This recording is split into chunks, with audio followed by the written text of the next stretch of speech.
Hello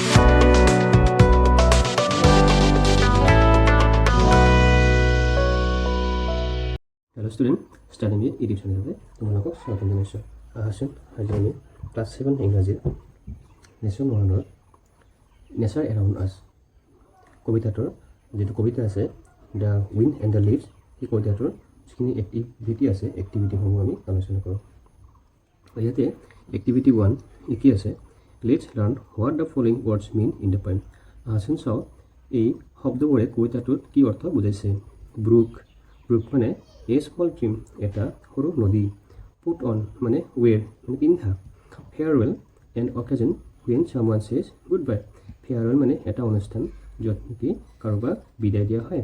miss to feel the absence of someone or something. Miss মানে হ'ল কোনোবা ব্যক্তি বা কোনোবাজনৰ অনুপস্থিতি অনুভৱ কৰা। এতিয়া চাওঁ ওৱান বিট কি দি আছে give the meanings of the following words you can use a vocabulary. এতিয়া তলৰ শব্দবোৰৰ অৰ্থ দিব দিছে। তো ভিডিঅ' মানে কি আমি চাওঁচোন আহা ৱৰ্ড মিনিং ইয়াতে এছএমএছ মিনিঙত দিছোঁ অসমীয়া অনুবাদ। এক নম্বৰ আছে মিডিঅ' মানে কি এ পিচ অফ গ্ৰাছলেণ্ড ঘাঁহনি তাৰমানে এডৰা ঘাঁহনি মানে ঘাঁহনি পথাৰ। ফ্লাটাৰিং মানে কি moving with light irregular motion থৰকৈ উৰা বা কঁপনি যেনে গছৰ পাতবিলাক কঁপি পৰি আহে সেইটো কথা হৈছে। তাৰপাছত কোল্ড মানে কি ল' টেম্পাৰেচাৰ মানে তাপমাত্ৰা কম নিম্ন তাপমাত্ৰা ঠাণ্ডা বা শীতল আমি চবেই জানো। লাউড মানে কি making a great deal of noise মানে খুব বেছি শব্দ কৰা ডাঙৰ শব্দ বা উচ্চস্বৰ। ছামাৰ মানে কি the warmest season of the year মানে বছৰৰ মানে কি গৰমৰ আটাইতকৈ বেছি গৰম থকা দিন বা গ্ৰীষ্মকাল বা জহকাল বুলি ক'ব আমি হয়নে নাই। তাৰপাছত ক্ৰিকেট মানে কি এ স্মল জাম্পিং ইনচেক্ট এটা সৰু জঁপিয়াই ফুৰা পৰুৱা। ফৰিং বা জিলি বা কি বুলি কয় উইচিৰাঙা পৰুৱা বুলিও কোৱা হয়। ঠিক আছে এতিয়া চাওঁচোন আহা পিছৰ এক্টিভিটিত কি আছে। এতিয়া কি কৈছে now make sentences using this words and write them in your notebook. এতিয়া এই শব্দবোৰ ব্যৱহাৰ কৰি বাক্য সাজিব দিছে আৰু তোমাৰ বহীত লিখিব দিছে। তো বাক্যসমূহে কি কৰি দিছোঁ তোমালোকৰ কাৰণে বাক্য সজাই দিছোঁ তোমালোকে এনেদৰে লিখি ল'বা। কি হৈছে meadow' the sheep were grazing peacefully in the green meadow'. ভেড়াটোৱে সেউজীয়া ঘাঁহনিডৰাত খুব শান্তিপূৰ্ণভাৱে খেলি আছে উল্লাস মালহেৰে আছে। Fluttering I saw' a colourful butterfly fluttering over the flowers. মই এটা সেউজীয়া পখিলা দেখিছোঁ যিটো নেকি কি কৰি আছে ফুলৰ ওপৰেৰে চৰচৰ কৰি সি উৰি আছে। It was so' cold last night that we needed extra blankets. যোৱা ৰাতি ইমানেই ঠাণ্ডা আছিল যে আমাক কি প্ৰয়োজন হৈছিল এক্সট্ৰা ব্লেংকেট মানে কম্বলৰ প্ৰয়োজন হৈছিল। Loud the teacher ask the student to speak in a loud and clear voice. শিক্ষকজনে ছাত্ৰ ছাত্ৰীসকলক উচ্চ স্বৰ আৰু স্পষ্টভাৱে ক'বলৈ আদেশ দিছিল বা উপদেশ দিছিল। Summer we love to it মেংগোজ and গ' চুইমিং ডিউৰিং দ্য ছামাৰ। আমি আম খাই ভাল পাইছিলোঁ আৰু সাঁতুৰিবলৈ ভাল পাইছিলোঁ গৰমৰ দিনত। Cricket in the quiet of the night we could hear the chirp of a cricket.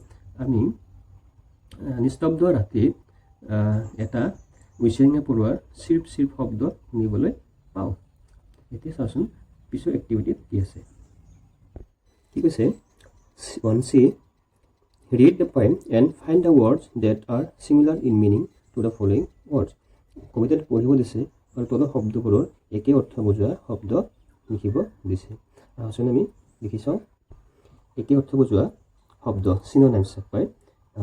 Bridge আছে না ব্ৰিজ মানে কি উইণ্ড মানে বতাহ। গ্ৰাছলেণ্ড মানে কি মৃদু বা ঘাঁহনি। ঠিক আছে ৱেৰ মানে কি পুতনটো কবিতাটোত আছে মানে পৰিধান কৰা বা পিন্ধা। লিভ মানে কি ফেয়াৰৱেল গ' বা বিদায় দিয়া বা বিদায় জনোৱা। ঠিক আছে 1D কি কৈছে 1D these are a few words to describe friendship। ইয়াতে কিছুমান শব্দ দি আছে যিবোৰক নেকি বন্ধুত্বক বৰ্ণনা দিয়ে। ঠিক আছে ফ্ৰেণ্ডশ্বিপ ইয়াতে fun intimate trust affection harmony love care happiness. এতিয়া কি কৈছে write a few sentences describing the friendship between the wind and the leaves. এতিয়া কি কৈছে, এই শব্দসমূহ ব্যৱহাৰ কৰি বতাহ আৰু পাতৰ মাজত বন্ধুত্বৰ বিষয়ে অলপমান বৰ্ণনা দিব দিছে। আহাচোন আমি চাওঁ। বৰ্ণনাটো মই তোমালোকক এনেদৰে কি কৰিছোঁ, বতাহ আৰু পাতৰ মাজত বন্ধুত্বৰ বৰ্ণনা। বতাহ আৰু শুকান পাতবোৰৰ মাজত বন্ধুত্বৰ বিষয়ে কেইটামান বাক্য, ইয়াতে কেইটামান বাক্য লিখি দিছোঁ, 4টা বাক্য লিখি দিছোঁ। কি কয় লিখি ল'বা, মই ইয়াতে দি দিছোঁ বাক্যকেইটা। কি প্ৰথম বাক্য, বতাহ আৰু পাতবোৰৰ মাজত এক মধুৰ বন্ধুত্ব আছে, য'ত বতাহে পাতবোৰক খেলিবলৈ মনে মনে মাতি নিয়ে। তোমালোকে এইটো কি লিখিব পাৰা, the wind and the leaves share a sweet friendship where the wind calls them to play. তোমাৰ ইংৰাজী বাক্যটো লিখিলেই হ'ব তোমালোকে, হয় নে নাই? তাৰ মিনিংটো হ'ল এইটো। নেক্সট 2 নম্বৰ বাক্যটো, যেতিয়া বতাহে বয় পাতবোৰে তাৰ লগত ঘাঁহনিত নাচি নাচি আনন্দ কৰে। When the wind blows, the leaves dance and have fun in the meadows. এইটো হ'ল ইংৰাজী বাক্যটো। তোমালোকে কেৱল ইংৰাজী বাক্যটোৱে লিখি ল'বা। 3 নম্বৰ, তেওঁলোকৰ মাজত এক গভীৰ বিশ্বাস আছে, সেইবাবে বতাহৰ এক সংকেতে পাতবোৰে গছৰ ডাল এৰি গুচি আহে। There is a deep trust between them, which is why the leaves leave the branches at the wind's call. বতাহ আৰু পাতৰ মাজত কি আছে, গভীৰ সম্বন্ধ আছে, বিশ্বাস আছে, সেইবাবে বতাহৰ বাদ দিয়াৰ লগে লগে পাতবোৰে গছৰ পৰা নামি আহিছে। যদিও শীতকালত তেওঁলোকে ইজনে আনজনক বিদায় দিব লগা হয়, তথাপিও তেওঁলোকৰ একেলগে থকা সময়খিনি অতি আমোদজনক। Though they must say farewell in winter, their time together is very joyful. তাৰমানে শীতকালত গছৰ পাতবিলাকে গছৰ পৰা সৰি যায়, হয়নে? তাৰমানে গছক বিদায় দিয়ে, আৰু গ্ৰীষ্ম অহাৰ লগে লগে কি হয়, নতুন পাত আহে, সেইটো কথাই কৈছে। তোমালোকে ইংৰাজী এক্টিভিটি 2A কি কৈছে, read the first stanza of the poem carefully. Underline the last word of each line. প্ৰথম স্তবকটো পঢ়িব দিছে, তাৰপাছত শেষৰ ৱৰ্ডটো, প্ৰত্যেকটো লাইনৰ শেষৰ ৱৰ্ডটো তলত লাইন আণ্ডাৰলাইন কৰিব দিছে। আচ্ছা, আমি চাওঁচোন কি কৈছে। Come little leaves, said the wind one day. বতাহে এদিন কৈছিল যে সৰু সৰু পাত আহা। Come over the meadows with me and play. Put on your dress of dead on cold. Summer is gone and the days grow cold. আমাৰ ইয়াতে ডে আণ্ডাৰলাইন কৰিম, ডে, তাৰপিছত প্লে, ঠিক আছে, তাৰপিছত গ'ল, তাৰপিছত কল। এতিয়া কি কৈছে, নাও right the rhyming words in pairs. এতিয়া ৰাইমিং ৱৰ্ড লিখিব দিছে। ৰাইমিং ৱৰ্ড মানে কি, ছন্দ আৰু অন্তমিল, মানে ছন্দ আৰু অন্তমিল থকা শব্দটো। ডে, প্লে, গ'ল, কল, এইটো হ'ব ৰাইমিং ৱৰ্ড। আমি দেখি লিখিম ডে, প্লে, তাৰপিছত গ'ল, কল, এইটো হ'ব ৰাইমিং ৱৰ্ড। নেক্সট কি আছে, B, let's learn about rhyme scheme. এতিয়া ৰাইম স্কিমৰ বিষয়ে জানিব দিছোঁ। Read again the first stanza of the poem, notice the letter given in brackets. বহাচোন পঢ়ি চাব দিছে আকৌ প্ৰথম স্তবকটো। Come little leaves said the wind one day, এইটোত আমি এ দিছোঁ। Come over the meadows with me and play, এইটো এ দিছে। Put on your dress of red and gold, এইটো B. Summer is gone and the days go, এইটো B. Now in the above stanza of the poem, the last words of the first and the second lines rhyme. কি কৈছে, in the above stanza of the poem, the second lines rhyme. প্ৰথম আৰু দ্বিতীয় লাইনৰ শেষৰ দুটো শব্দ দুটা কি ৰাইম। তাৰপিছত কি কৈছে, the lines follow the same rhyme scheme, এ এ। এইটো কি ৰুল ফ'ল' কৰিছে, এ স্কিম, মানে এ এ, প্ৰথম শাৰী দ্বিতীয় শাৰী। Next, put on your dress of red gold, বি। Summer is gone and the days grow cold, B. The last words of the third and the fourth lines rhyme. The lines follow the same rhyme scheme, B. তো এটা একে একে মানে একে rule বুঝাইছে, প্রথম শাৰী দ্বিতীয় শাৰী আৰু তৃতীয় চতুৰ্থ শাৰী রাইমিং ওয়ার্ড, লাস্ট ওয়ার্ড। তো therefore the rhyme scheme of this stanza is A A B B. সেইকাৰণে এই কবিতাটোৰ রাইম স্কিম কি, A A B B। এইটো হ'ল রাইমিং স্কিম, মনত ৰাখিবা। এতিয়া rhyming scheme মানে কি এইটো কৈছে, a rhyme scheme is the ordered pattern of rhyming word at the end of each line or stanza of a poem. The rhyme scheme of a poem is written using letters. তো rhyme scheme টো এনেদৰে letter লিখি বুজোৱা হয়। Now give the rhyme scheme of the following stanza. এতিয়া তলৰ স্তবকটোৰ rhyme scheme টো দিব দিছে। আচ্ছা আমি চাওঁচোন। The sun is shining warm and bright. Calm and shelter beneath the tree. The very wind shift of soft and light, while birds sing well and free. কি হ'ব এইটোৰ টাইমিং স্কিম চাওঁচোন এইটো ইয়াতে আছে যদি আমি এ দিওঁ এইটো যদি আমি কি দিওঁ কি হ'ব এইটো আৰু come and shelter beneath the tree এইটো যদি বি দিওঁ the very wind whirls of soft and light এইটো ব্ৰাইট লাইট এইটো যদি এ হয় while birds sing wild and free tree free to হ'ব বি তেতিয়াহ'লে ৰাইমিং স্কিম কি হ'ব এইটো এ বি হয়নে ৰাইমিং স্কিম কি হ'ব এ বি এইটো হ'ব ৰাইমিং স্কিম ঠিক আছে নাম্বাৰ 2 ডি কি কৈছে fill in the blanks and complete the poem choosing the right words from the box to match the rhyming scheme a b b ইয়াতে rhyming স্কিমটো এ বি বি হয় সেই হিচাপত আমি ইয়াতে গ্ৰীণ বক্সত যে দিয়া আছে এই গ্ৰীণ বক্সৰ পৰা লৈ পেলাই মিলাব লাগে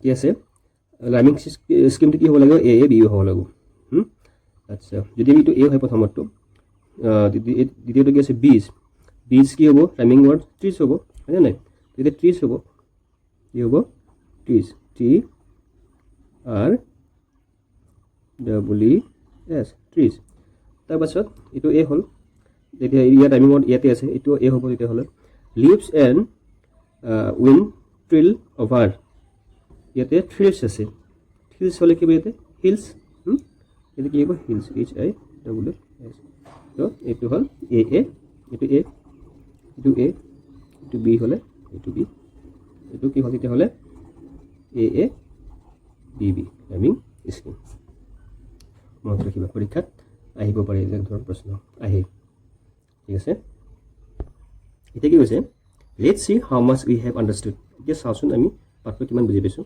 3a choose the correct answers শুদ্ধটো নিৰ্বাচন কৰা which one of the following means moving lightly and quickly তলৰ কোনটোৱে লাহে লাহে আৰু কি পাতল বস্তুৰ নিচিনাকৈ পৰি অহা আৰু সোনকালে পৰি অহা বুজাইছে কোনটো হ'ব ইয়াতে ডেন্সিং হ'ব প্লেয়িং হ'ব ফ্লাটাৰিং হ'ব না ছিঙিং হ'ব কি হ'ব ফ্লাটাৰিং হ'ব ফ্লাটাৰিং গছে পাতবোৰ তেনেকৈ লাহে লাহে পৰি আহিছিল হয়নে নাই আচ্ছা number 2 what dress does the wind ask the leaves to put on বতাহে পাতক কি ড্ৰেছ পিন্ধিবলৈ কৈছিল পুট অন মানে কি পিন্ধা কি হ'ব dress of brown dress of red and gold dress of brown and red dress of green কোনটো হ'ব B dress of red and gold next number 3 কি কৈছে how did the leaves respond to the loud call of the wind বতাহৰ সেই উচ্চ স্বৰে যিটো কল কৰিছিল মাতিছিল সেই বতাহৰ আবেদনক পাতে কেনেদৰে সঁহাৰি জনাইছিল number A by fluttering down one by wearing a dress of red and gold by ছিংিং a farewell song by begging goodbye to all এনেকৈ এইটো বাই ফ্লাটাৰিং ডাউন ওৱান ঠিক আছে এতিয়া চাওঁচোন নম্বৰ 4 কি আছে who heard the wind's loud call answer A the meadows the brook the leaves the cricket বতাহৰ লাউড কল কোনে শুনিছিল লিভছ পাতবোৰে নাই দ্য লিভছ এইটো আমি 3b এনচাৰ সমূহ কি আছে B answer the following questions তলত প্ৰশ্নসমূহ উত্তৰ দিয়া what does the wind ask the leaves to do বতাহে পাতবোৰক কি কৈছিল কি কৰিব কৈছিল আমি চাওঁচোন নহয় প্ৰশ্ন উত্তৰসমূহ question 1 what does the wind ask the leaves to do বতাহে এনচাৰ হ'ব the wind ask the leaves to come over the meadows and play with him বতাহে পাতবোৰক পথাৰলৈ আহি তাৰ লগত খেলিবলৈ কৈছে 2 why did the wind ask the leaves to wear dress of red and gold বতাহে পাতবোৰক কিয় ৰঙা আৰু সোণালী বৰণৰ ড্ৰেছ পিন্ধিবলৈ কৈছে এনচাৰ হ'ব because summer was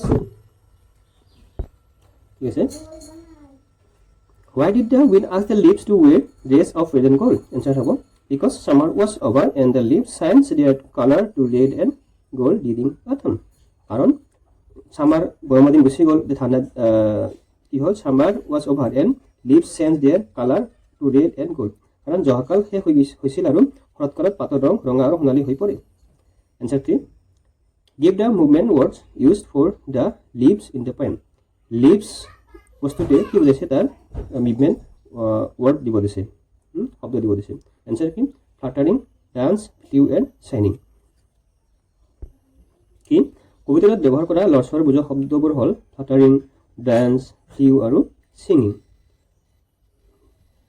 question 4 what did the leaves do after hearing the wind's loud call বতাহৰ আবেদন শুনি পাতবিলাকে কি কৰিছিল they came fluttering down dance over the brown fields and sang soft songs বতাহৰ মাথনি পাতবোৰ উৰি তললৈ নামি আহিল পথাৰত নাচিলে আৰু নিচুকনি গীত গালে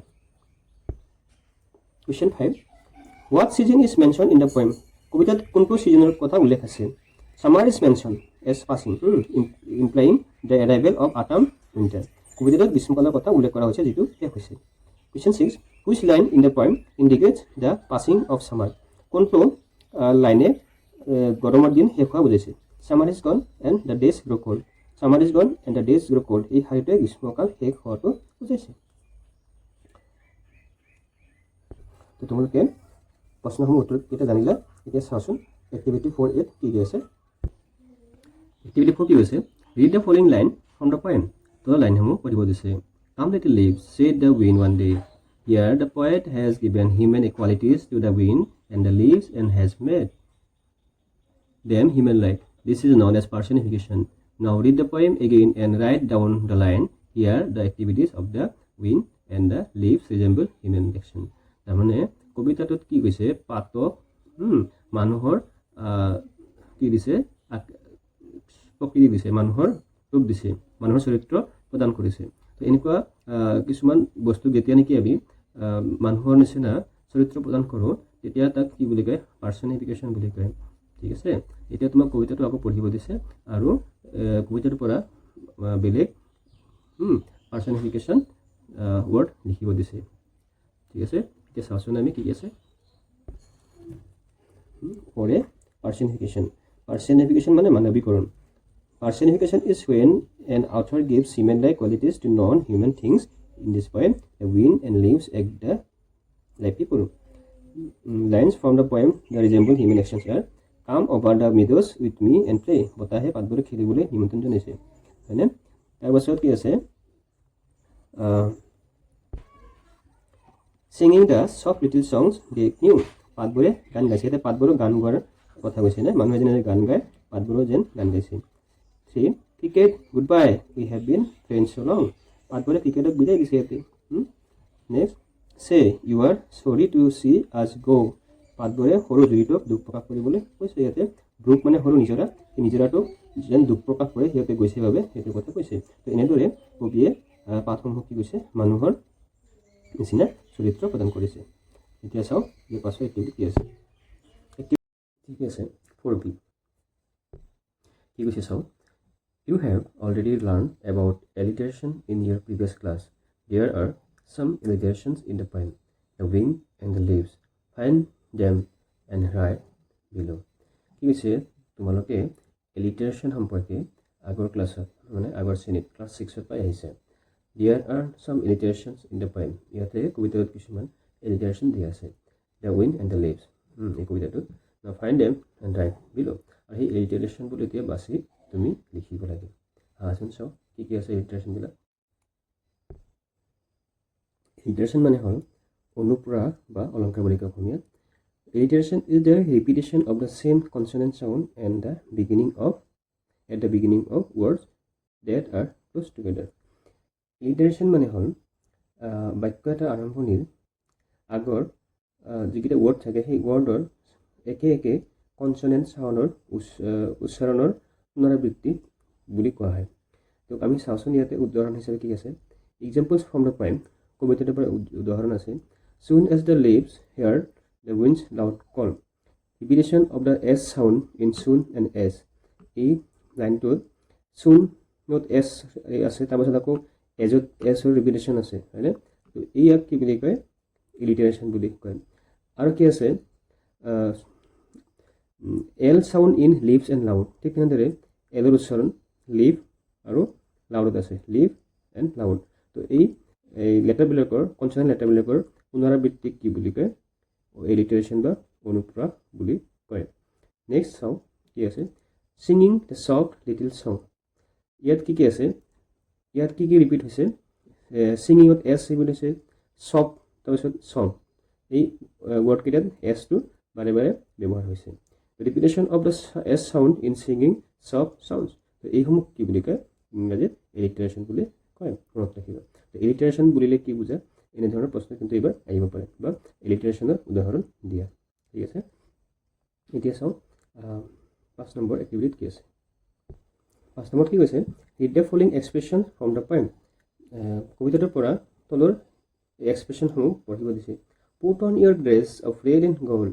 Here, the poet uses a visual image of the leaves changing its color in autumn as if it looks like a dress or red and gold. ইয়াতে কবি কি কৈছে? পাতসমূহৰ এটা কালাৰ মানে ৰঙৰ পৰিৱৰ্তনৰ দৃশ্যৰ কথা কৈছে, ছবিৰ কথা কৈছে। আৰু এইটো কি হয়? আটম ছিজন, শৰৎকালত হয়। As if it looks like a dress of red and gold, যেন এই পাতৰ ৰংসমূহ কি সিহঁতৰ ৰঙা, হালধীয়া বা সোণালী বৰণৰ পোচাকে। ঠিক আছে,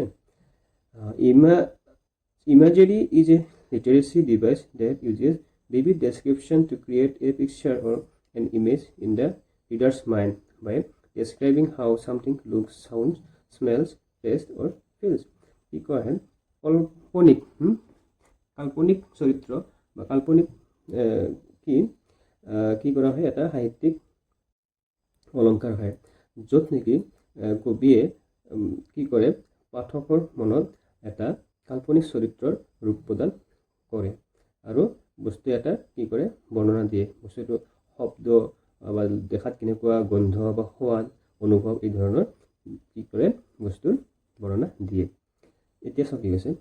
নাও ৰিড চাম মোৰ এক্সাম্পলছ অফ ইমাজিনেৰী। এতিয়া ঠিক তেনেধৰণৰ চিত্ৰকল্পৰ আৰু কিছু বেলেগ উদাহৰণ চাওঁ আহা। Number 1, the crackling of the campfire echoed through the quiet night. তো ইয়াৰ অৰ্থ কি? যে ইয়াৰ কি ব্যৱহাৰ হৈছে ইয়াতে? তোমাৰ এইটো অডিঅ'টৰী হিয়াৰিং, তাৰমানে কি শব্দ চিত্ৰকল্প ব্যৱহাৰ হৈছে, ইয়াতে চাউণ্ডৰ কথা কৈছে। দ্য ক্ৰেকলিং অফ দ্য কেম্পফায়াৰ্ছ ইক'ড, কেম্পফায়াৰৰ যিটো ভাঙাৰ শব্দ সেইটো ইকো হৈছিল, প্ৰতিধ্বনিত হৈছিল। থ্ৰু দ্য কুৱাইট নাইট, নীৰৱ নিশাত। তাৰপিছত কি হৈছে? The autumn leaves painted the forest in shades of red, orange and gold. কি হৈছে? The autumn leaves painted the forest in shades of red, orange and gold. মানে কি শৰৎ কালৰ পাতবোৰ অৰণ্যখনক কি কৰিছে? ৰঙা, সুমধুৰা আৰু সোণালী ৰঙেৰে সজাই তুলিছিল। তো এইটো কি ভিজুৱেল, দৃশ্য চকুৰে দেখা। ইয়াতে কি ব্যৱহাৰ হৈছে? দৃশ্য চিত্ৰকল্প ব্যৱহাৰ হৈছে, কল্পচিত্ৰ ব্যৱহাৰ হৈছে, দৃশ্য কল্পচিত্ৰ। Number 3, the cold river water gently slide through my fingers. ইয়াতে কি হৈছে? ফিংগাৰ্ছ, নদীৰ ঠাণ্ডা পানী মোৰ আঙুলিৰ ফাকেৰে পাৰ হৈ গৈছে। নদীৰ শীতল পানীখিনি মোৰ আঙুলিৰ মাজেৰে লাহেকৈ বৈ গৈছিল। এইটো কি হ'ব? স্পৰ্শ। আমি স্পৰ্শ অনুভৱ কৰা আছে, হয়নে নাই? আমি ঠাণ্ডা পানী আঙুলিৰে চুই চাইছোঁ। তো এইটো কি তোমাৰ ইংৰাজীত কি বুলি কয়? টেকটাইল বুলি কয় ইয়াক, যি আমি স্পৰ্শৰ দ্বাৰা অনুভৱ কৰোঁ। ঠিক আছে। Number 4, a rich earthy fragrance rose from the soil when the rain made the land. যেতিয়া বৰষুণৰ টোপাল মাটিত পৰোঁতে মাটিৰ পৰা এটা সুগন্ধি গন্ধ ওলাইছিল। এ ৰিচ আৰ্থি ফ্ৰেগনেন্স মানে খুব এটা সুন্দৰ মাটিৰ গন্ধ, ফ্ৰেগনেন্স মানে গন্ধ, ৰ'জ মানে ওলাইছিল, ফ্ৰম দ্য ছইল মাটিৰ পৰাই, when the rain made the land যেতিয়া নেকি বৰষুণৰ পানীয়ে মাটি স্পৰ্শ কৰিছিল। ইয়াতে কি বুজাইছে? সুগন্ধি, হয়নে? ঘ্ৰাণ, কি অফলেক্টৰী কি হ'ব এইটো ইমেজেৰী বুজাইছে ঠিক আছে আমি গন্ধ স্পৰ্শ গন্ধ কল্পচিত্ৰ বুজাইছে Number 5 raindrops drum softly on the leaves creating a gentle rhythm বৰষুণৰ টোপালবোৰে পাতবোৰত লাহে লাহে শব্দ কৰি এটা মৃদু ছন্দৰ সৃষ্টি কৰিছিল ইয়াতে কি শ্ৰৱণৰ কথা হৈছে আমি শব্দৰ শুনাৰ কথা কবি আমাক অনুভৱ কৰাইছে আমি এইখিনি চিত্ৰকল্পৰ উদাহৰণ হিচাপে জানিলোঁ হয়নে এতিয়া চিত্ৰকল্প কি আছে বাৰু আমি এটা তাৰ লিষ্ট চাওঁ এইকেইটা আছে summary of student visual what we see যি আমি দেখোঁ তাক ভিজুৱেল বুলি কয় অডিটৰী হোৱাট উই হেয়াৰ যি আমি শুনো তাক অডিটৰী বুলি কয় tactile what we feel by touch যি আমি স্পৰ্শৰ দ্বাৰা অনুভৱ কৰোঁ আৰু অফলেক্টৰী হোৱাট উই স্মেল যি আমি গোন্ধ পাওঁ ঠিক আছে এতিয়া চাওঁ পাছত কি আছে এক্টিভিটি 6 কি হৈছে read the poem and write down the explanation of each stanza the first stanza is done for you কবিতাটো পঢ়িব দিছে আৰু প্ৰত্যেকটো স্তবকৰ এক্সপ্লেনেশ্যন মানে বৰ্ণনা দিব দিছে প্ৰথমটো ইয়াতে তোমাক দিয়ে দিছে in the first stanza of the poem the wind is inviting the leaves to come and play in the meadows প্ৰথম স্তবকটোত বতাহে পাতবোৰক কি কৰিছে আমন্ত্ৰণ জনাইছে সিহঁতৰ লগত ঘাঁহনিৰ ওপৰেৰে আহিবলৈ wearing bright shades of red and gold আৰু ৰঙা আৰু সোণবৰণীয়া ড্ৰেছ যাতে পিন্ধি আহে the wind also' tells the leaves about the changes of the seasons from summer to autumn বতাহে কি কৈছে পাতবোৰক কৈছে যে এতিয়া কি হৈছে গৰমৰ পৰা শৰৎকাল আহি আছে গৰম দিন শেষ হৈছে শৰৎকাল এতিয়া আহি আছে it tales them the cold days R ahead আৰু ইয়াক কি কৈছে যে ঠাণ্ডা দিন সন্মুখত আহি আছে হয়নে এতিয়া পাছৰ দুটা স্তবকৰ আমি কি চাওঁ বৰ্ণনা চাওঁ আহা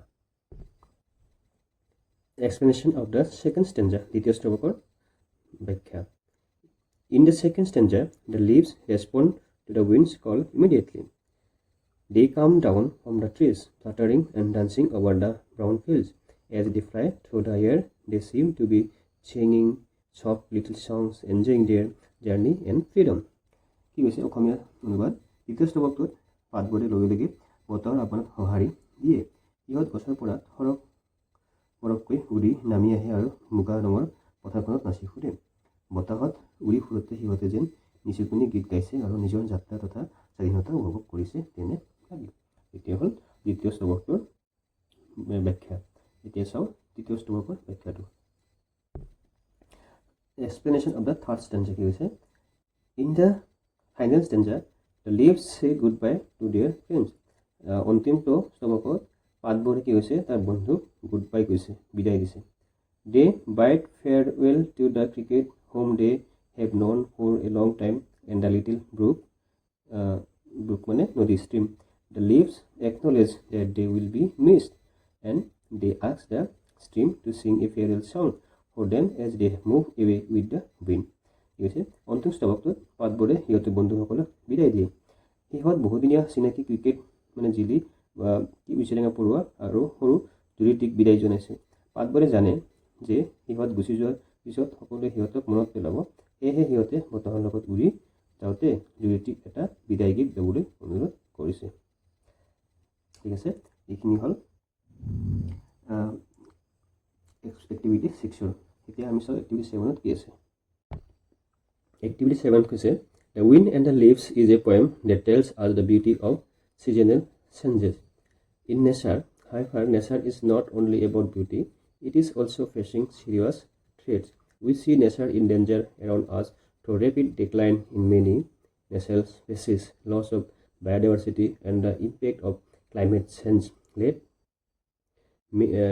us read the following conversation about a bird that many of you may not have seen because its population had decreased sharply. That bird is the greater adjacent stork, locally known as hargilla.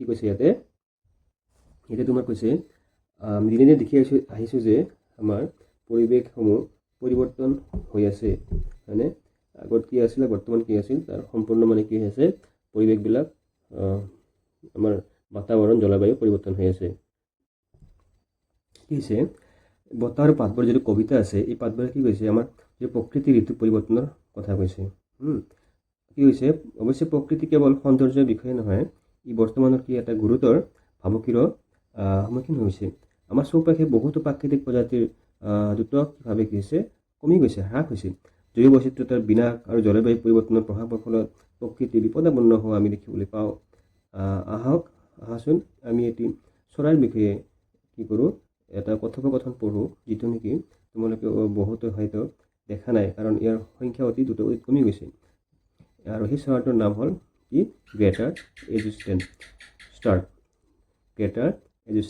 Starc যাক কি বুলি কয় স্থানীয়ভাৱে হাড়গিলা বুলি জনা যায় কি বুলি জনা যায় হাড়গিলা বুলি তাক জনা যায় তো আমি সেইটো পাঠ পিঠিত দিয়া আছে পাঠটো আমি পঢ়ি চাওঁচোন আহা কি হৈছে let's read the following conversation আহচোন আমি তলৰ কথোপকথনটো পঢ়ি চাওঁ ষ্টুডেণ্ট ছাত্ৰই কৈছে where do all the leaves disappear after they fall from the tree যে এই আটাইবোৰ পাত কি হয় বাৰু যেতিয়া নেকি গছৰ পৰা পৰে টিচাৰে কৈছে the leaves fall on the ground and slowly become part of the soil পাতসমূহ মাটিত পৰে আৰু লাহে লাহে কি হয় মাটিত মিক্স হৈ যায় মাটিৰ এটা অংশ হৈ যায় they give nutrients to the soil and help new plants to grow' ইহঁতে মাটিক সাৰ প্ৰদান কৰে আৰু তাতে নতুন গছ গজিবলৈ সহায় কৰে remember that everything in nature is connected and they are interdependent on each other মনত ৰাখিবা যে প্ৰকৃতিৰ প্ৰত্যেকটা বস্তুৱে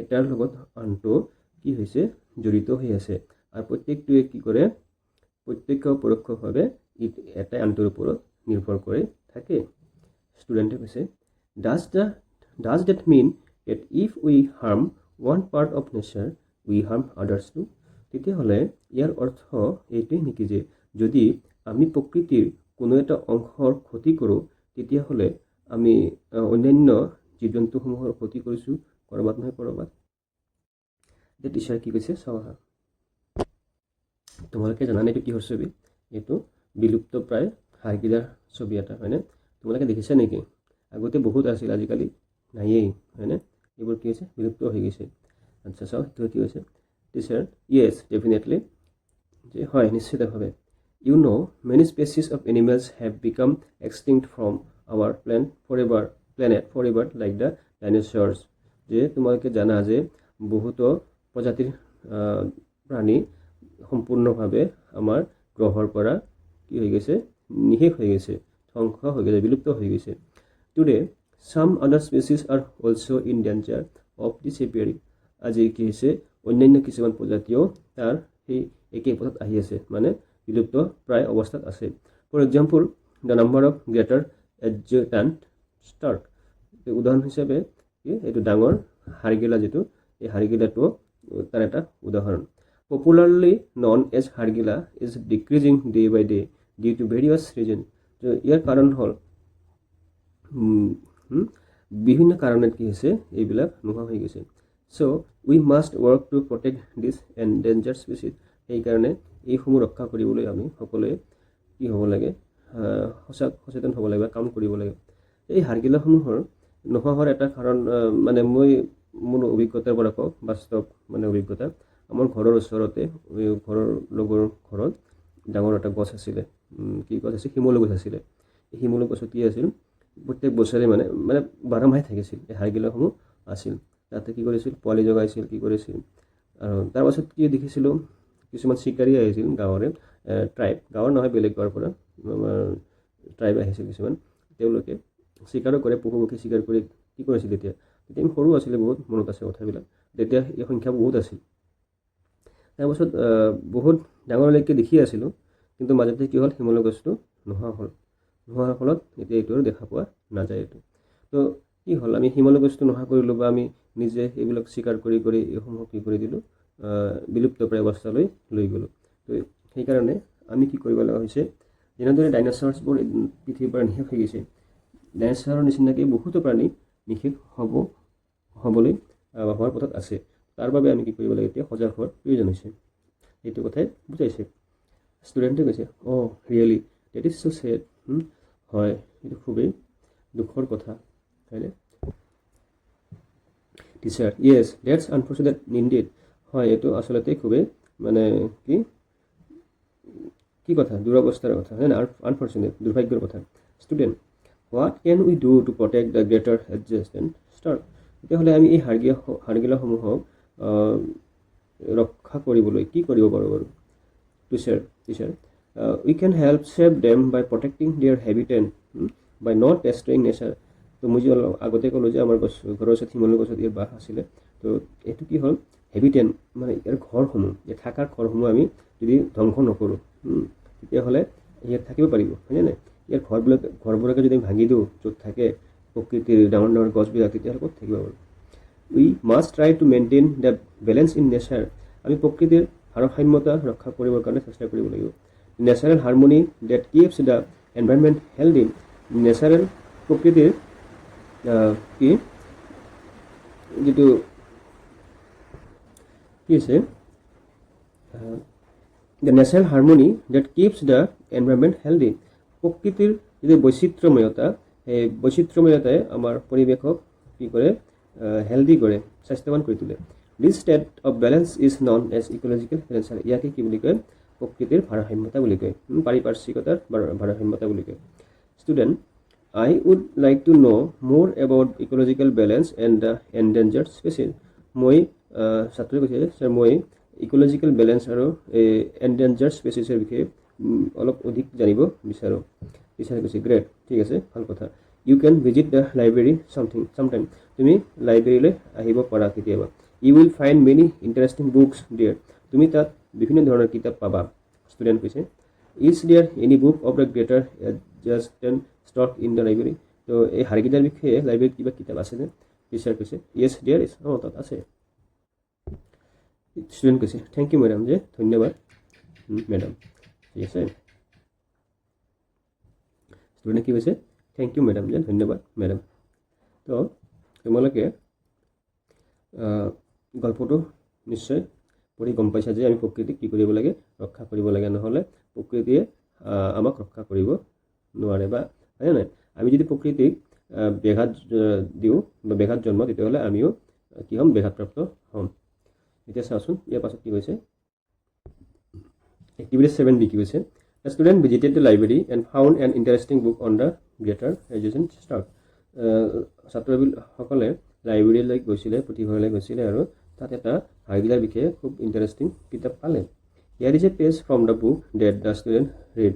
তো এই কিতাপখনৰ পৰা ইয়াতে এটা পৃষ্ঠা দিছে যিটো পৃষ্ঠা নেকি ছাত্ৰজনে পঢ়িছে Read it aloud and share that you have learned. তুমি এইটো উচ্চস্বৰে পঢ়া আৰু তুমি কি শিকিলা সেইটো আনৰ লগত আলোচনা কৰা The endangered greater stork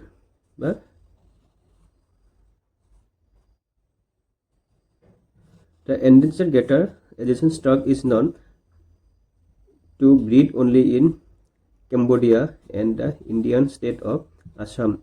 At present, there is a massive decline in its population due to habitat loss and environmental changes. It is a huge bird standing tall and is among the largest of all living storks. It is known for its distinct appearance. It has a long neck with a neck punch, a large beak and a bald head. It preys on fish, frogs, insects, reptiles, etc. It prefers to live in a wetland area. This bird is locally known as hargila or bortokola. ইয়াক কি বুলি কয় বৰটোকোলা বা হাড়গিলা বুলি কয় তো এইটো কি আছে বিশেষকৈ কম্বোডিয়াত আছে ক'ত আছে কম্বোডিয়াত পোৱা যায় আৰু ভাৰতৰ কেৱল অসমতহে পোৱা যায় এইটো আগতেতো বহুত আছিল আজিকালি দেখিবলৈ পোৱাই নাযায় নাই একেবাৰে দেখাই নাযায় তো এইটো কি খায় ইয়াৰ মানে কি শৰীৰটো বহুত ডাঙৰ হয় তাৰপিছত ডিঙিটো অলপ দীঘল হয় ঠোঁটটো দীঘল হয়নে তাৰপাছত ই দেখাত মানে অলপ বেলেগ ধৰণৰ ইয়াক মানে খুব ভাল লগা চৰাইটো ইয়াৰ কি থাকে ডাঙৰ ঠোঁট থাকে তাৰপিছত ডাঙৰ এটা হেড থাকে মাথা থাকে ই কি খায় কৈছে মাছ খায় ভেকুলী খায় পোক পৰুৱা তাৰপিছত ৰেপটাইলছ মানে সৰীসৃপ জাতীয় প্ৰাণী এইবোৰ খায় ইহঁতে ক'ত থাকে ৱেটলেণ্ড মানে পানী থকা এৰিয়াত থাকে য'ত নেকি ডাঙৰ ডাঙৰ গছ আছে বা বিল ঠিল আছে তেনেকুৱা জেগাত থাকে মানে this bird is locally known as hargila or bortokola ইয়াক কি কয় স্থানীয় ভাষাত হাৰগিলা বুলি কয় বা বৰ্তকলা বুলি কয় হয়নে এতিয়া চাচোন ইয়াত কি হৈছে এক্টিভিটি এইটোত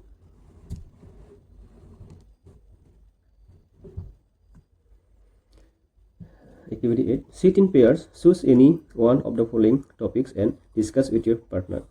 Share your opinions with others. তলৰ যিকোনো এটা জোৰপাতি বহি লৈ তলৰ এটা টপিকৰ বিষয়ে আলোচনা কৰিব দিছে আৰু কি জানিলা তোমাৰ লগৰজনৰ লগত আলোচনা কৰিব দিছে number 1 topic ways to protect the greater adjacent stock from extinction যে আমি এই হাৰগিলাটো যাতে বিলুপ্ত হ'ব নোৱাৰে তাৰ কাৰণে আমি কি কৰিব পাৰোঁ topic 2 ways to preserve nature আমি প্ৰকৃতিক বচাবৰ কাৰণে প্ৰকৃতি সংৰক্ষণ কৰিবৰ কাৰণে আমি কি কৰিব পাৰোঁ here are some clues to present your opinions এইটো তোমাৰ কি দিছে কিছুমান ক্লু দিছে যাৰ দ্বাৰা তুমি এইটো সহজে কৰিব পাৰিবা I think we should save the greater adjacent stock because আমি হাৰগিলাসমূহ সংৰক্ষণ কৰিব লাগে কাৰণটো ক'বা ইয়াতে তাৰপিছত if the greater adjacent stock becomes extinct then যদি এই প্ৰজাতিটো কি হৈ যায় একেবাৰে নোহোৱা হৈ যায় তেতিয়াহ'লে কি হ'ব পাৰে বোলো we must spread awareness on the preservation of nature as আমি প্ৰকৃতিৰ প্ৰতি কি কৰিব লাগে প্ৰকৃতি সংৰক্ষণৰ প্ৰতি সাৱধানতা সচেতনতা বঢ়াব লাগে তো এইখিনি মই ক'ব দিছে হয়নে এতিয়া কি হৈছে এক্টিভিটি 9 চাও solve the crossword puzzle clues are given below এইটো crosswordটো সলভ কৰিব দিছে ক্লুসমূহ ইয়াতে দিছে আমি কৰি চাওঁ তো মই তোমালোকৰ এইটোৰ এই ক্লুজখিনি কৈ দিছোঁ মই দেখুৱাই দিছোঁ তোমালোকে লিখি ল'ব পাৰিবা কি আছে I think we should save the greater adjacent stock because it plays a vital role in keeping our environment clean and maintaining ecological balance তো খালি ঠাই যিখিনি আছে তাৰ পাছত তোমালোকে এই অংশখিনি লিখিব পাৰিবা লিখিলে হৈ যাব তো ইয়াৰ অসমীয়া অৰ্থখিনি হ'ল মই ভাবোঁ আমি হাৰগিলা সংৰক্ষণ কৰা উচিত কাৰণ ই আমাৰ পৰিৱেশ পৰিষ্কাৰ কৰি ৰখা আৰু পাৰিপাৰ্শ্বিক ভাৰসাম্য ৰখাত এক গুৰুত্বপূৰ্ণ ভূমিকা পালন কৰে যে আমি হাৰগিলা ৰক্ষা কৰিব লাগে কাৰণ ই আমাৰ পৰিৱেশ পৰিষ্কাৰ কৰে নিৰ্মল কৰে আৰু পাৰিপাৰ্শ্বিক ভাৰসাম্য ৰক্ষা কৰাত গুৰুত্বপূৰ্ণ ভূমিকা পালন কৰে 2 নম্বৰত কি লিখিব পাৰোঁ আমি if the greater adjacent stock becomes extinct then our food chain will be disturbed and the natural harmony of our wetlands will be lost ইয়াৰ অসমীয়া অৰ্থ কি হৈছে যদি হাৰগিলা বিলুপ্ত হৈ যায় তেন্তে আমাৰ খাদ্য শৃংখল বিঘ্নিত হ'ব আৰু আমাৰ জলাশয়বোৰৰ প্ৰাকৃতিক সংগতি নষ্ট হ'ব নম্বৰ 3 কৈছে we must spread awareness on the preservation of nature as human survival depends on a healthy and balanced ecosystem আমি প্ৰাকৃতিক সংৰক্ষণৰ ওপৰত সজাগতা সৃষ্টি কৰিব লাগে কাৰণ মানুহৰ অস্তিত্ব এটা সুস্থ আৰু ভাৰসাম্যপূৰ্ণ পৰিৱেশ তন্ত্ৰৰ ওপৰত নিৰ্ভৰ কৰে solve the crossword puzzle clues are given below cross 1 number the natural world around us 1 number কি natural world around us environment বুলি কয় কি হ'ব এইটো ENVIRON environment MENT হ'ব environment মানে পৰিৱেশ পৰিস্থিতি তন্ত্ৰ বুজায় ঠিক আছে তো এইটো কি হ'ব নম্বৰ 9 কি হৈছে solve the crossword puzzleটো সমাধান কৰা clues are given below ইয়াতে ক্লু সময় দিছে এক number across the natural world around us আমাৰ চাৰিওফালে থকা প্ৰাকৃতিক পৰিৱেশ কি হ'ব environment ENVIRON MENT environment পৰিৱেশ 2 আছে group of similar organism একে প্ৰাণীৰ গোট কি বুলি কয় স্পেচিছ এইটো SPECIE species number 3 the home of an organism এটা জীৱৰ কি বাসস্থান কি বুলি কয় habitat এইটো HABITAT habitat down এনেকৈ হ'ব a community of interacting organism and their environment কি হ'ব এইটো ecosystem এইটো ECOSYSTEM ecosystem 5 number something that no longer exists কিবা এটা বস্তু যিটো আৰু এতিয়া অস্তিত্ব নাই extinct কি হ'ব এইটো EXTINCT number 6 the third planet in the solar system আমাৰ সৌৰজগতৰ তৃতীয়টো গ্ৰহ কি হ'ব আৰ্থ EARTH পৃথিৱী এইটো তোমালোকে কেনেদৰে কিতাপতো লিখি ল'ব পাৰিবা ঠিক আছে এতিয়া চাওঁ আমি এক্টিভিটি 10 কি আছে activity 10 you have read how the greater adjacent stock is facing the threat of extinction More such species in wildlife are facing the danger of extinction. Collect pictures of such birds or animals and make a college. Take help from the internet and work under your research guidance. ঠিক আছে তুমি এই বৰ্তকলাৰ অস্তিত্বৰ বিষয়ে পঢ়িলা বৰ্তকলা যে প্ৰাণীয়ে খাবলৈ গৈ আছে তাৰ অস্তিত্বৰ বিষয়ে তোমালোকে পঢ়িলা এতিয়া সেই বৰ্তকলাৰ দৰে হাগিলাটোৰ দৰে আৰু অন্যান্য বন্যপ্ৰাণী আছে যিসমূহ নেকি কি আছে কিহত আছে এক্সটিংকশ্যন অৱস্থাত আছে তো তেনেকুৱা প্ৰাণীৰ তোমালোকৰ ছবি সংগ্ৰহ কৰিব দিছে আৰু কলেজ বনাব দিছে তোমালোকে ইণ্টাৰনেট আৰু অন্যান্য শিক্ষকৰ সহায় ল'ব পাৰিবা বুলি কৈছে ঠিক আছে তো আমি চাওঁচোন আহা ইয়াতে ইণ্টাৰনেটৰ পৰা কিছুমান বন্যপ্ৰাণী যিসমূহ নেকি কি আছে বিলুপ্তপ্ৰায় অৱস্থাত আছে তো মই তোমালোকক ইয়াতে ইণ্টাৰনেটৰ পৰা কেইটামান প্ৰাণীৰ ছবি দিছোঁ যিসকল প্ৰাণী নেকি এণ্ডেঞ্জাৰ্ড প্ৰাণী হিচাপে আছে মানে এক্সটিংক্ট হিচাপে আছে বিলুপ্তপ্ৰায় অৱস্থাত আছে এটা হ'ল এক নম্বৰ ব্লেক ৰাইনো ঠিক আছে ব্লেক ৰাইনোটো প্ৰায় বিলুপ্তপ্ৰায় অৱস্থাত আছে এছিয়ান এলিফেণ্ট এছিয়ান এই হাতীটো তেনেকুৱা অৱস্থাত আছে ইণ্ডিয়ান এলিফেণ্ট ভাৰতীয় হাতীৰ কথা কৈছে হিপ্পো জলহস্তী গেইন পাণ্ডাৰ কথা কৈছে অৰেন গুটান এইসমূহ প্ৰাণী কিহত আছে এণ্ডেঞ্জাৰ্ড প্ৰাণী হিচাপত তাৰপিছত কি আছে African wild dog chimpanzee green turtle তাৰপিছত ব্লু হুৱেল গ্ৰেট হোৱাইট শ্বেৰ মাউণ্টেইন গৰিলা ইত্যাদি তাৰপিছত আছে চি লায়নছ টাইগাৰ ডুগং ইত্যাদি এই প্ৰাণীসমূহ কি আছে বিলুপ্তপ্ৰায় অৱস্থাত আছে যদি আমি এই প্ৰাণীসমূহৰ সংৰক্ষণৰ কাৰণে ব্যৱস্থা নলওঁ তেতিয়াহ'লে কিছু বছৰ পাছত এই প্ৰাণীসমূহ ডাইন'চৰাছৰ দৰে পৃথিৱীৰ পৰা সম্পূৰ্ণভাৱে বিলুপ্ত হৈ যাব ঠিক আছে এতিয়া চাওঁচোন নহয় এক্টিভিটি 11-12 কি কৈছে Activity 11. Let's enjoy a poem. A clever cat in a city. A clever cat come to town, cycling up and down, wearing a coat with shiny thread, a sheep's white hat upon her head.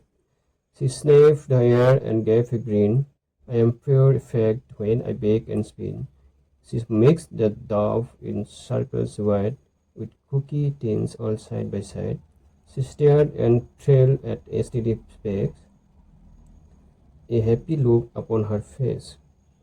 She baked with care, with paws so neat, and filled the trays with every treat. Her cakes were soft, her icing bright. Each bite is a delicious delight. That clever cat, both kind and quick, could frost the cake with just one click. The city shared her tasty skill. Her trades could make the world stand still. এই কবিতাটো যদি আমি অসমীয়াত কওঁ কি হ'ব A clever cat came to town. এটা চতুৰ মেকুৰী চহৰলৈ আহিল cycling up and down cycle চলাই ওপৰতল কৰি wearing a coat with shiny thread চমক থকা সূতাৰে এটা কোট পিন্ধি a sheep's white hat upon her head এটা মূৰত এটা ৰান্ধনিৰ বগা টুপি লৈ She sniffed the air and gave a grin. তাই বতাহত গোন্ধ লৈ মিচিকি হাঁহিলে I am pure fact when I bake and spin. মই যেতিয়া পিঠা বনাওঁ আৰু ঘূৰো মই একেবাৰে নিখুঁত She mixed the dough in circles wide. তাই ডাঙৰকৈ ঘূৰাই এটা আটা মাথিলে আটা গুলিলে তাৰমানে with cookie tins all side by side.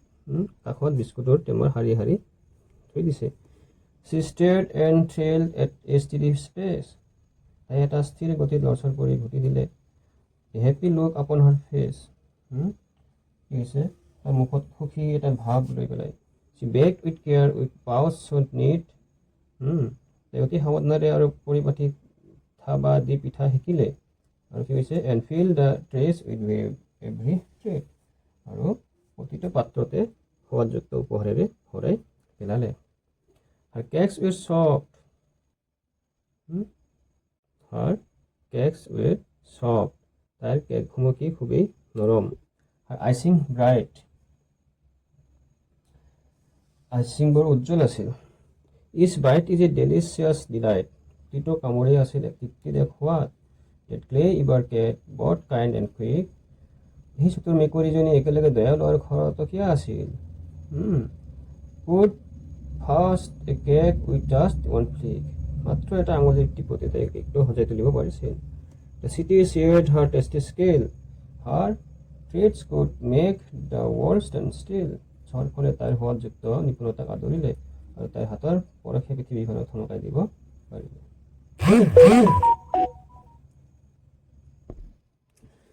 ইয়াতে কি কৈছে, Did you notice that the letter C in the poem has two sounds? The word cat uses K sound for C and the word city uses S sound for C.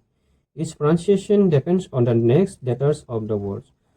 তোমালোকে এই কবিতাটোত কি দেখিছা যে C লেটাৰটো দুই ধৰণে উচ্চাৰিত হৈছে। প্ৰথম যিটো লেটাৰ কেটত চিটো কেৰ নিচিনা উচ্চাৰণ হৈছে। আকৌ চিটিত চি লেটাৰটো এছৰ নিচিনা চৰ নিচিনা উচ্চাৰণ হৈছে।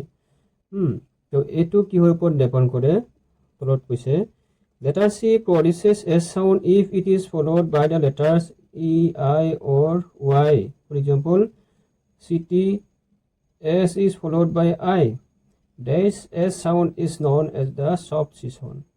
তো C sound কেতিয়া উচ্চাৰণ হয় চিৰ চাউণ্ড উচ্চাৰণ কেতিয়া, যেতিয়া নেকি চি লেটাৰৰ পাছত ই আই বা ৱাই লেটাৰ কেইটা থাকে। ঠিক আছে, যেনে উদাহৰণ চিটিত চিৰ পাছত আই আছে, সেইকাৰণে চি উচ্চাৰণ হৈছে। তো এই চাউণ্ডটোক কি বুলি কয়, চিৰ চফ্ট চাউণ্ড বুলি কয়। নেক্সট কি হৈছে, letter C pronounces K sound if it is followed by the letters A O or U or a consonant at the end of the word. For example, can C is followed by A. This K sound is known as the hard C sound. So C এই সাউন্ডটো কি হয়, যদি চিৰ পাছত তোমাৰ এ থাকে, অ থাকে, U থাকে, তেতিয়াহ'লে কি হ'ব, চিৰ চাউণ্ডটো ক হ'ব। আৰু চি এই চাউণ্ডটোক কি বুলি কয়, হাৰ্ড চাউণ্ড বুলি কয়। তোমালোকে মনত ৰাখিবা দেই, গুৰুত্বপূৰ্ণ কথা কিন্তু এইটো। ঠিক আছে, এতিয়া চাওক পিছৰ এক্টিভিটিসমূহত কি আছে। এক্টিভিটি 12 কি কৈছে, ৰিড দিছ ৱৰ্ডছ এলাউড, এই শব্দসমূহ জোৰকৈ পঢ়া। Cinema, flavour, city, cat, came, coat, ice, face, care, experience, clay. Now in box A write down the words in which the letter C is pronounced as in cat. In the box B, write down the words in which the letter C is pronounced as in eyes. এতিয়া কি কৈছে, এই শব্দসমূহৰ এই বক্সত লিখিব দিছে যিটো শব্দৰ উচ্চাৰণ চিৰ উচ্চাৰণ কৰ নিচিনা হয়, সেই শব্দবিলাক ইয়াতে লিখিব দিছে। আৰু নেক্সট যিসমূহৰ উচ্চাৰণ নেকি চৰ নিচিনা হয়, সেইসমূহ শব্দ ইয়াতে লিখিব দিছে। ইয়াতে কি হ'ব, কেয়াৰটো আছে, তাৰপিছত কেম হ'ব, ফ্লেভাৰ, কেট, কোট, তাৰপিছত কি হ'ব, কেয়াৰ, ক্লে, এইকেইটা হ'ব ইয়াতে, আৰু এইকেইটা হ'ব ইয়াতে, তোমালোকে লিখি ল'বা। এতিয়া চাওঁ এক্টিভিটি 13ত কি আছে। কি কৈছে এক্টিভিটি 13ত, say as fast as you can, যিমান সোনকালে পাৰা সিমান সোনকালে ক'ব দিছে। Casey cat scrip seeking fears icy cake by the creek, Seamus niece receives juicy candies and pieces of candles on the special eve. সেই পঢ়িব দিছে যিমান সোনকালে পাৰি। 14 activity 14, there are some alliterations in the poem A Clever Cat in the City. Find them out and write in your notebook. ঠিক আছে, এই ক্লেভাৰ কেট কবিতাটোত কিছুমান এলিটাৰেশ্যন আছে, এই এলিটাৰেশ্যনসমূহ তোমালোকে। এলিটাৰেশ্যন মানে কি? Alliteration is when the same letter or sound occurs at the beginning of adjacent or closely connected word. Here are the examples from A Clever Cat in the City. এলিটাৰেশ্যন মানে কি?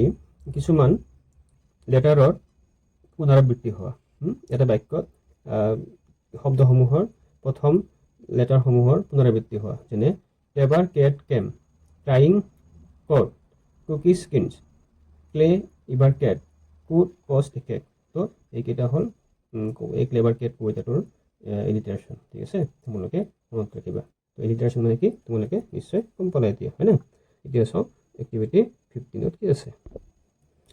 এক্টিভিটি 15ত কি হৈছে, ৰিড দ্য ফলোইং লাইনছ, তলৰ লাইনসমূহ পঢ়া। I am perfect when I bake and spin, here the word perfect is replaced by perfect. It sounds like perfect. It is for the sound a cat makes. It is called a pun. Combining the sound made by a cat with the word perfect. It is a humorous use of the word perfect. The word perfect is in pun. ঠিক আছে, তো কি কৈছে ইয়াতে? A pun is a form of word play that uses a word or phrase that has two or more meanings or words with the same sound but different meanings to create a funny or clever effect. তো পোন মানে কি? এটা হাস্যমধুৰ শব্দ। ঠিক আছে, এটা শব্দক আমি হাস্যৰূপ দিবলৈ কি কৰিছোঁ, এনেদৰে উচ্চাৰণ কৰা হয়। যেনে পাৰফেক্ট, পাৰফেক্ট শব্দটো পাৰফেক্ট দুই ধৰণে মানে যেনে মেকুৰীয়ে উচ্চাৰণ কৰিব পাৰে তেনেধৰণে বুজোৱা হৈছে। ঠিক আছে, তো এই পণ এইবোৰসমূহ শব্দ কি বুলি কয়? পণ বুলি কয়। এনেধৰণৰ তোমালোকে আৰু বহুতো শব্দ পাব পাৰা। ঠিক আছে,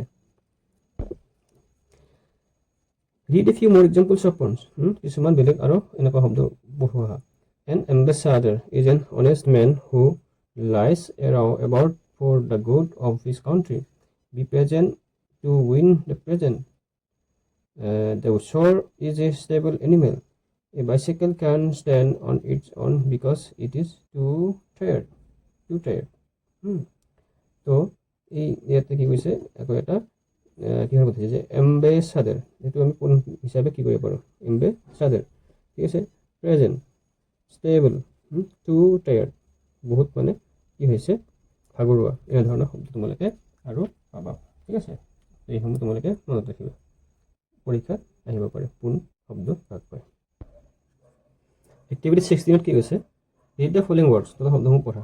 ice, item, idol, bike, night. The sound common to this word is the vowel sound as in the word time. Now read the following words. এতিয়া তোৰ শব্দবিলাক পঢ়িব দিছে। Ate, aim, came, rain, ate, pain. The sound common to each these words is the vowel sound as in the word pain.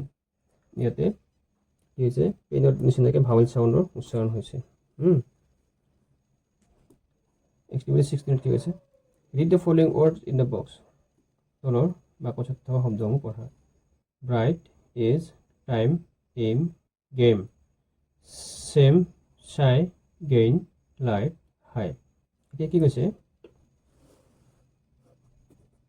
নাও write the words that have the vowel sound as in ice in the yellow flowers and the words that have the vowel sound as in aim in the pink flowers on the tree below. For each vowel sound one has been done for you. In time, vowel sound time উচ্চাৰণৰ যিবিলাক শব্দ আছে সেইবোৰ এই হালধীয়া পলত লিখিব দিছে, আৰু যিটো নেকি কিহৰ নিচিনা আছে, এইমৰ নিচিনা আছে, সেইটো কি এইটো ৰঙত লিখিব দিছে। ঠিক আছে, তুমি চাওঁচোন কি আছে? টাইম, এইটো কি আছে? টাইম তাৰপিছত কি হ'ব?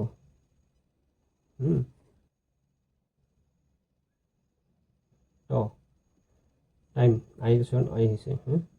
টাইম চেম হ'ব। তাৰপিছত গেম হ'ব। বাকী কি হ'ব? ঠিক আছে, কোনকেইটা শব্দ পিংক কালাৰ ফুলত হ'ব আৰু কোনকেইটা শব্দ য়েলো কালাৰ ফুলত হ'ব ক'ব দিছে। তো কি হ'ব আমি ক'ব চাওঁ আহা। টাইমৰ দৰে উচ্চাৰণ হোৱা শব্দ কি আছে ইয়াতে? টাইম আছে, এইম আছে, টাইম আছে, চাই আছে, তাৰপিছত হাই আছে, তাৰপিছত লাইট আছে। এইকেইটা হ'ব তোমাৰ হালধীয়া ফ্লাৱাৰত হ'ব। তাৰপিছত পিংক ফ্লাৱাৰত কোনবিলাক শব্দ হ'ব? এইম, এ আছে, এজ, তাৰপিছত হ'ব গেম, তাৰপিছত হ'ব চেম, তাৰপিছত হ'ব গেইন। এইকেইটা হ'ব তোমাৰ পিংক ফ্লাৱাৰত। তোমালোকে লিখি ল'বা এইকেইটা। ঠিক আছে, এতিয়া চাওঁচোন আমি পিছৰ এক্টিভিটি কি আছে। 17. A. Read the following sentence and notice the underlined word. তলৰ বাক্যসমূহ পঢ়া আৰু আণ্ডাৰলাইন কৰা শব্দসমূহ লক্ষ্য কৰা। The wild swan flies gracefully. In the above sentence, the words gracefully modifies the meaning of the verb flies. Word that modifies the meaning of a verb, an adjective, or another verb is called an adverb. There are different types of adverbs according to their functions.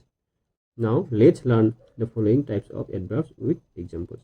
কি কৈছে ইয়াতে এই যে শব্দটো তলত গ্ৰেছফুলি তলত underline কৰা আছে এই শব্দটো হ'ল কি এডভাৰ্ব এডভাৰ্ব মানে কি ক্ৰিয়া বিশেষণ ঠিক আছে তো যিবিলাক ৱৰ্ডে ক্ৰিয়াৰ ৰূপান্তৰণ কৰে ক্ৰিয়াটোক কি কৰে ৰূপান্তৰণ কৰি মডিফাই কৰে তেনে ৱৰ্ডক কি বুলি কয় তোমাৰ এডভাৰ্ব বুলি কয় ইয়াতে কিছুমান এডভাৰ্ব দিয়া আছে এই এডভাৰ্বসমূহ আমি পঢ়োৱা হয় ঠিক আছে Now let's learn the following types of adverbs with examples. এতিয়া আমি উদাহৰণৰ সৈতে তলৰ ক্ৰিয়া বিশেষণৰ ওপৰৰ বিষয়ে জানো আহা Types, examples, function.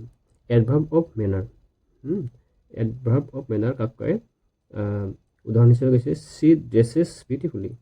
তাই খুব সুন্দৰকৈ ড্ৰেছ কৰিছে Describe how an action is performed. ইয়াতে এটা কৰ্ম কিদৰে কৰ্ম কৰা হৈছে তাক বৰ্ণনা কৰিছে ইয়াক কি বুজায় এইকাৰণে adverb of manner আচৰণ আচৰণৰ ক্ৰিয়া বিশেষণ Adverb of place. I have lived here for about 2 years.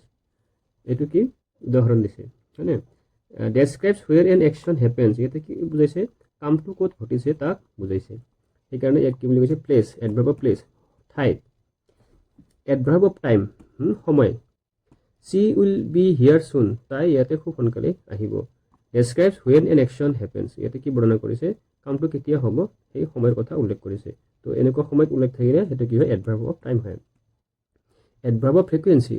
They often go out for shopping. ইহঁতে প্ৰায় বাহিৰলৈ বজাৰ কৰিবলৈ যায় Describes how often an action happens. ইয়াতে বুজাইছে এটা কাম কিমান সঘনাই ঘটে বা কেতিয়া কেতিয়া হয় সেইটো বুজাইছে Adverb of degree.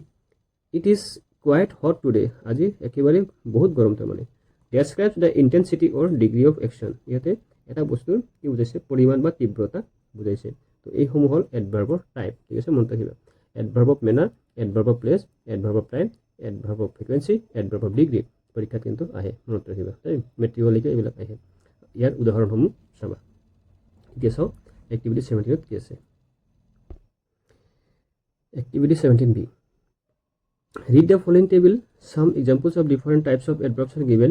Complete the table by adding more to the list. ইয়াতে কিছুমান adverb দিয়া আছে টেবিলটোত আৰু কিছুমান পুৰাই দিয়া আছে বাকিখিনি যিখিনি আছে কিন্তু পুৰাব দিছে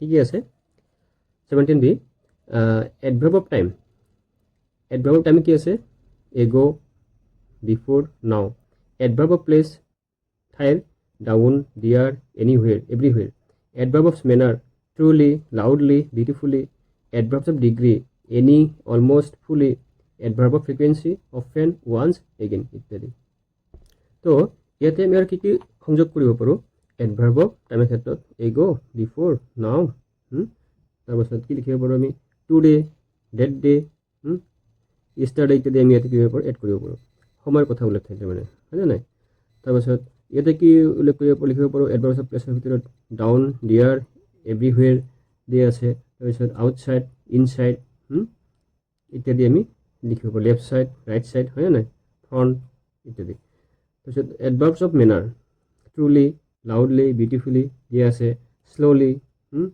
তাৰপাছত harshly মানে hardly এই সমূহ আমি ব্যৱহাৰ কৰিব পাৰো Adverbs of degree কি আছে any almost fully তাৰপাছত আমি কি লিখিব পাৰো very ইত্যাদি আমি ইয়াতে লিখিব পাৰো Adverb of frequency কি আছে often once again মানে আকৌ আমি কি লিখিব পাৰো always ইত্যাদি ধৰণে আমি ইয়াতে ব্যৱহাৰ কৰিব পাৰো তো তোমালোকে মই কি কৈছো লিখিবলৈ চেষ্টা কৰিবা ঠিক আছে এতিয়া চাও এক্টিভিটি 17 শীট কি আছে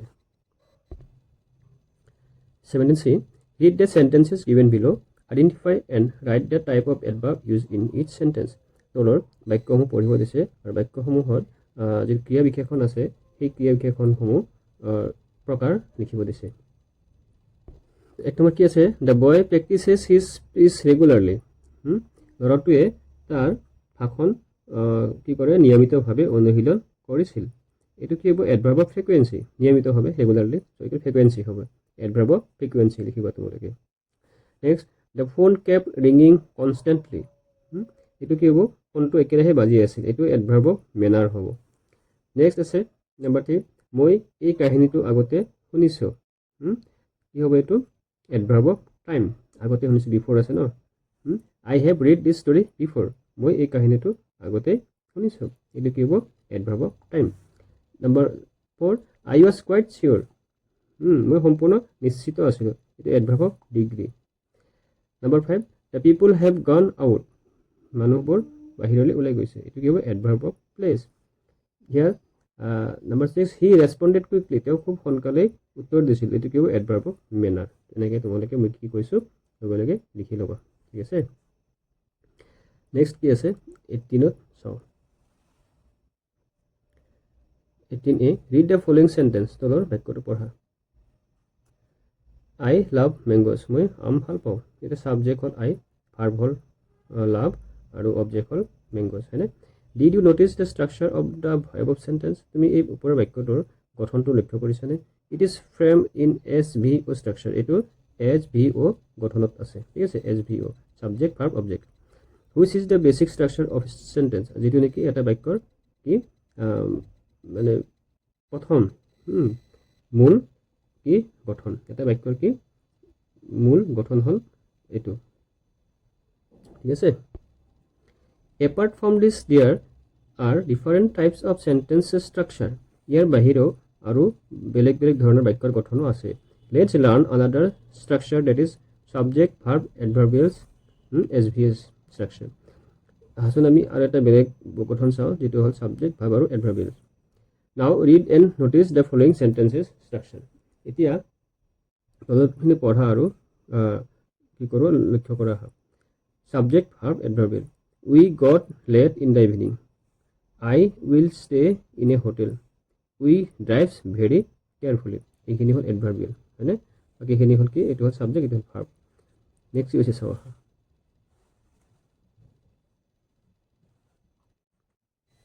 In the above sentences, the subject is the doer of the action.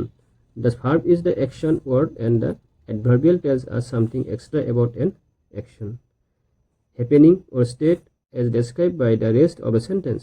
An adverbial can be one word, an adverb, a phrase or even a whole clause.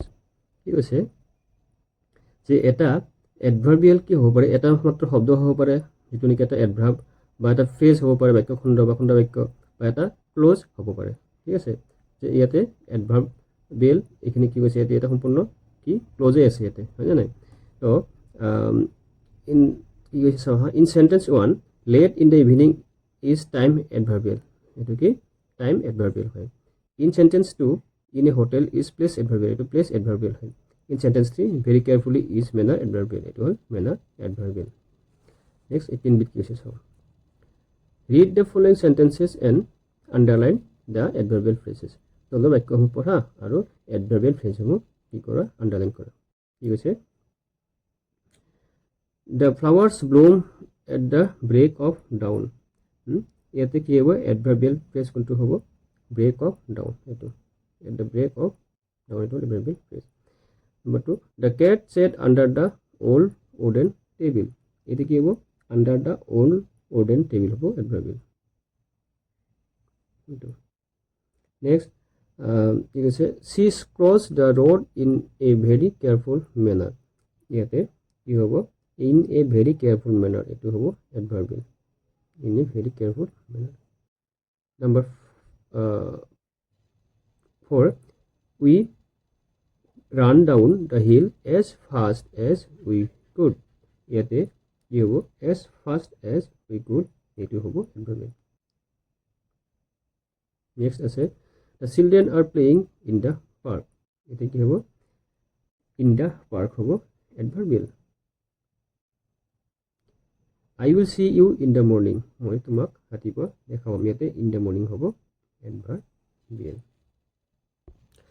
তোমালোকে পাঠটোৰ সম্পূৰ্ণ প্ৰশ্ন উত্তৰখিনি পালা তোমালোকৰ এই ভিডিঅ'টো কেনে পালা মোক কমেণ্ট কৰি জনাবা আৰু লাইক শ্বেয়াৰ কৰিবা।